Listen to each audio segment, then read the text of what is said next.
Allahu Akbar.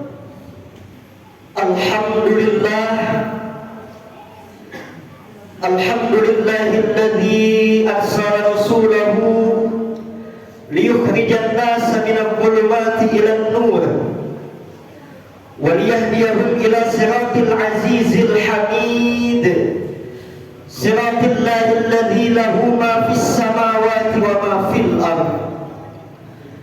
Ashhadu an la ilaha illallah wahdahu la syarika lah wa ashhadu anna sayyidana Muhammadan abduhu wa rasuluh la nabiyya ba'dah. Allahumma salli wa sallim wa barik ala sayyidina Muhammadin miftahi babil rahmatillah adada ma fi ilmillah salatan wa salaman daimaini bidawami mulkillah wa ala alihi wa ashabihi wa sallim. Faqala Allah ta'ala fil Qur'anil Karim, a'udzu billahi minasy syaithanir rajim. Bismillahirrahmanirrahim. Ya ayyuhalladzina amanu taqullaha haqqa tuqatih wa la tamutunna illa wa antum muslimun. Faqala Allah ta'ala, innallaha wa malaikatahu yusholluna 'alan nabi ya ayyuhalladzina amanu shallu 'alaihi wa sallimu taslima. Faqala Allah ta'ala, kuntum khayra ummatin ukhrijat lin-nas ta'muruna bil ma'ruf wa tanhauna 'anil munkar wa tu'minuna billah. Shadaqallahul 'azim wa shadaqa nabiyyu sallallahu alaihi wasallam. Jamaah sidang Jumat rahimakumullah. Di hari yang dimuliakan oleh Allah Subhanahu wa taala, di tempat yang sangat diberkahi oleh Allah Subhanahu wa taala ini, marilah kita senantiasa bersyukur dan mensyukuri atas segala nikmat yang dilimpahkan kepada kita, seraya meningkatkan kualitas dan kuantitas keimanan dan ketakwaan kita kepada Allah Subhanahu wa taala yang telah memberikan begitu banyak kenikmatan di dalam kehidupan kita, sehingga kelak dimanapun kita berada dan dalam keadaan apapun mau menjemput kita, kita dalam keadaan iman dan Islam dan dalam keadaan husnul khatimah. Amin amin ya rabbal alamin. Seperti biasanya, khatib mengingatkan kepada diri khatib pribadi dan kepada para jamaah sekalian untuk senantiasa meningkatkan kualitas ibadah kita, kualitas iman dan takwa kita sebagai bentuk rasa syukur kita kepada Allah Subhanahu wa taala. Seperti hari-hari biasanya, setiap hari Jumat kita kaum muslimin khususnya laki-laki diwajibkan oleh Allah Subhanahu wa taala untuk datang memenuhi masjid-masjid yang lebih besar, masjid-masjid yang lebih dekat daripada rumah kita untuk melaksanakan prosesi sholat Jumat berjamaah. Inilah yang ditegakkan di dalam syariat agama Islam. Kedatangan kita ke masjid hari ini tidaklah karena perintah negara, tidaklah karena peraturan perundang-undangan, tidaklah karena adanya satu pasal yang mengatur mewajibkan untuk umat Islam mewajibkan sholat Jumat, tetapi karena ini adalah perintah dari Allah Subhanahu wa taala dan Rasulnya mensunnahkan sebagai contoh di dalam kehidupan kita untuk disyariatkannya kepada kita semua melaksanakan ibadah sholat Jumat secara berjamaah. Maka berbondong-bondonglah umat Islam di seantero negeri, di seluruh dunia untuk melaksanakannya. Dan mudah-mudahan kita yang berada di kota kita tercinta, di Kabupaten Pasir, wabil khusus desa Tepian Batang ini dan sekitarnya, datang ke masjid hari ini lebih baik daripada datangnya kita ke masjid daripada hari-hari sebelumnya, daripada Jumat-Jumat sebelumnya. Amin amin ya rabbal alamin. Jamaah sekalian, ada juga kewajiban untuk melaksanakan sholat fardu berjamaah 5 kali sehari semalam di masjid-masjid terdekat di rumah kita. Syariat mungkin memaksudkan inilah hikmah di balik semua ini, agar umat Islam senantiasa berkumpul, agar umat Islam senantiasa bersatu. Lalu setiap Jumatnya, setiap minggunya kita dikumpulkan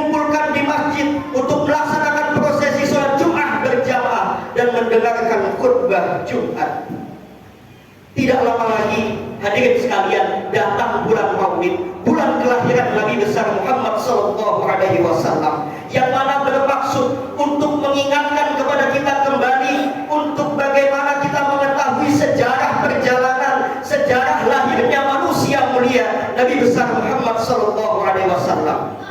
Masjid At-Taqwa ini penuh orang datang untuk menjambut bulan dilahirkannya manusia yang agung, manusia yang mulia melalui peristiwa Maulid Nabi besar Muhammad SAW. Sekali lagi, ini adalah maksud syariat Allah untuk mengumpulkan umat Islam dan menyatukan mereka dalam barisan. Kemarin alhamdulillah bagi yang melaksanakan ibadah haji, Allah kumpulkan mereka sekali seumur hidup di padang Arafah, di mana semua umat Islam di seluruh dunia juga melaksanakan hari raya Idul Adha. Maka dalam prosesi haji dikumpulkan di padang Arafah dengan maksud sekali seumur hidup, dikumpulkan menyatukan jiwa dan rasa di padang Arafah bersama seluruh umat Islam yang ada di belahan dunia. Maka kedatangan para jemaah haji ke Makkah Al-Mukarramah bukan karena diperintahkan oleh pemerintah Arab Saudi, bukan karena disuruh oleh perundang-undangan negara, bukan karena disuruh oleh presiden, bukan karena adanya perda, bukan adanya peraturan dari provinsi, tetapi ini merupakan kewajiban bagi yang mampu dari Allah Subhanahu wa Ta'ala. Maka yang menjadi pertanyaan hadirin sekalian, apa makna dibalik semua ini? Islam memiliki sistem, Islam memiliki peta konsep untuk menjaga umat, dan kepada mereka diberikan kesadaran, kepada umat Islam diberikan kebanggaan oleh Allah Subhanahu wa Ta'ala. Dipuji umat Islam oleh Allah dengan salah satu ayat Quran, kuntum khaira ummatin ukhrijat linnas ta'muruna bil ma'ruf wa tanhauna 'anil munkar wa tu'minuna billah. Kalian adalah umat terbaik yang mencegah segala perbuatan yang mungkar dan menganjurkan segala perilaku yang baik, dan kalian menjadi perbuatan yang baik di antara sesama manusia. Maka bagian inilah yang telah menyebabkan Islam menyebar ke seluruh dunia. Tanpa ada institusi negara pun, Islam itu akan tetap menyebar ke setiap hati yang beriman. Karena jalan Islam adalah jalan pertengahan, jalan yang dirindukan oleh umat manusia. Wa kadzalika ja'alnakum ummatan wasatan litakunu syuhada'a 'alan nas wa yakuna ar-rasulu 'alaikum syahida. Dan demikianlah umat Islam dijadikan sebagai umat pertengahan yang berbuat adil, yang berbuat netral, yang berada di tengah-tengah, supaya pada akhirnya nanti kita dapat menjadi saksi di tengah-tengah manusia yang lainnya, dan Rasulullah akan menjadi saksi kepada kita semua. Hadirin jamaah sidang Jumat rahimakumullah, Islam ini adalah agama pertengahan, adalah keindahan, adalah cinta dan kerinduan. Islam ya'lu wa la yu'la alaihi, kata Rasulullah sallallahu alaihi wasallam. Islam ini tinggi dan tidak ada yang lebih tinggi daripada Islam. Keindahannya, cintanya, sistemnya, umatnya telah mempesona, telah membuat cinta orang lain sehingga orang berbondong-bondong memeluk agama Islam. Idza jaa nasrullahi wal fath wa ra'aitan nasa yadkhuluna fi dinillahi afwaja fasabbih bihamdi rabbika wastaghfir innahu kana tawwaba. Manusia berbondong-bondong hadirin sekalian memeluk agama Allah, dan demikianlah Islam menjadi agama yang paling pesat pertumbuhannya di dunia sekarang ini. Karena Islamlah yang menjawab kerinduan manusia, Islamlah yang menjawab kekecewaan manusia, Islamlah yang menjawab kezaliman yang terjadi di dunia selama ini. Perasaan ditindas, perasaan tidak adil, perasaan dipaksa untuk menyembah materi dan manusia. Islam datang membebaskan manusia. Tahrirul insan min ibadatil ibad ila ibadatillahi azza wa jalla. Islam datang mengubah konsep, mengubah pikiran, mengubah mindset kepada umat Islam dari penyembahan kepada sesama manusia menjadi penyembahan kepada Allah semata. Jemaah sekalian, maka dari itu akhir-akhir ini kita diberikan satu fenomena yang luar biasa, yang membuat kita sebagai umat Islam kaget, membuat kita sebagai umat Islam terkejut. Fenomena yang menyesatkan dan sesat yang terjadi di Pondok Pesantren Al Zaitun telah membuka mata dan hati kita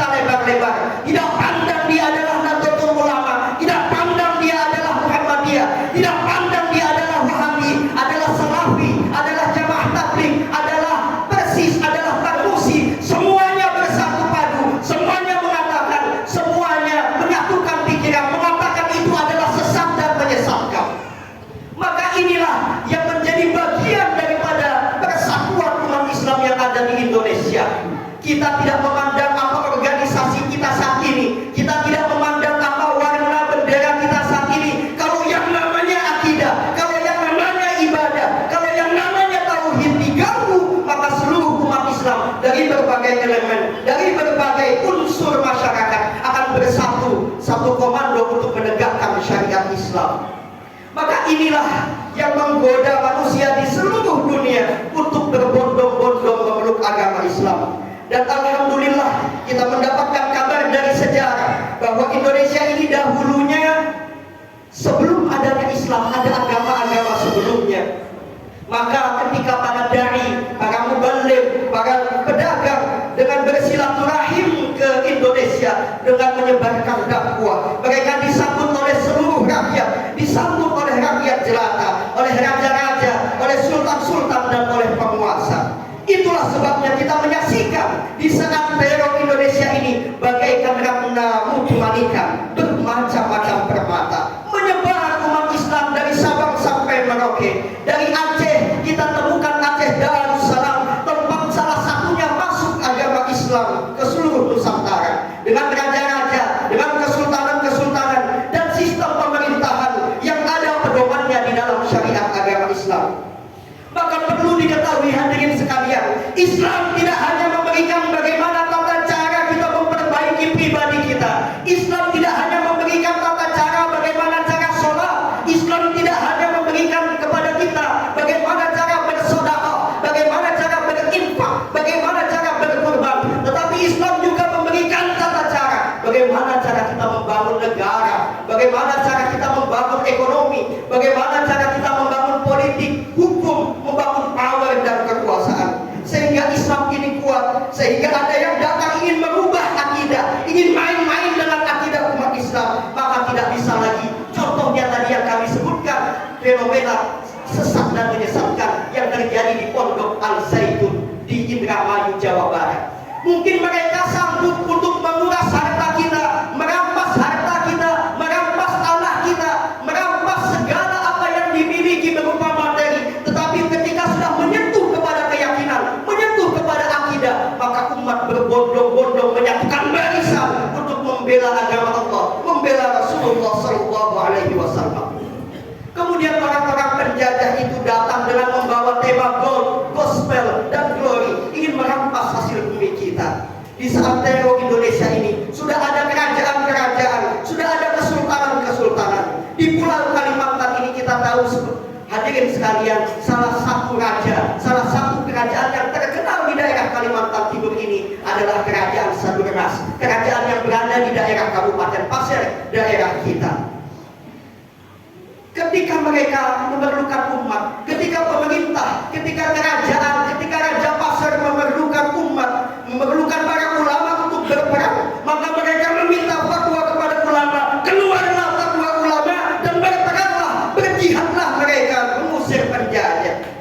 Itulah yang terjadi, yang menyebabkan Indonesia ini ada. Karena itulah roh Indonesia ini adalah umat Islam. Kesultanan-kesultanan, kerajaan-kerajaan sekarang diabadikan di dalam nama-nama airport, dalam nama pelabuhan udara, jalan-jalan di seluruh Indonesia. Inilah sebabnya kita sebagai umat Islam memiliki kewajiban yang kuat untuk menjaga agama kita, menjaga diri kita, dan menjaga bangsa kita, agar bangsa kita tetap menjadi bangsa yang maju terdepan, dan agar Islam tetap menjadi ruh bangsa Indonesia.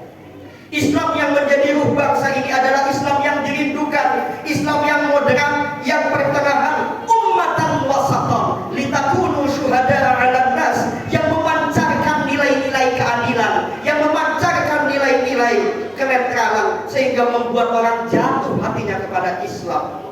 Mereka memeluk agama Islam dan ikut mengikuti ajaran agama Islam dalam keadaan mereka masing-masing. Dan demikianlah kita lihat di dalam sepanjang sejarah. Oleh sebab itu, marilah kita memulai kesadaran ini, agar kesadaran ini melebar dan mendalam bagi keluarga kita, bagi masyarakat kita.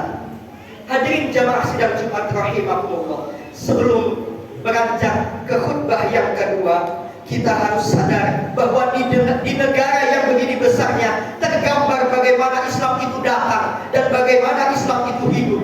Tetapi dunia kita sekarang ini sudah dipengaruhi oleh cemar, oleh limbah, oleh racun dari orang-orang yang mengkampanyekan bahwa Islam itu adalah teroris, Islam itu adalah bengis, Islam itu adalah pengebom, dan Islam tidak dapat diandalkan untuk membangun peradaban manusia yang lebih baik. Padahal Islam telah menjadi bagian dari peradaban umat manusia. Islam telah berkontribusi kepada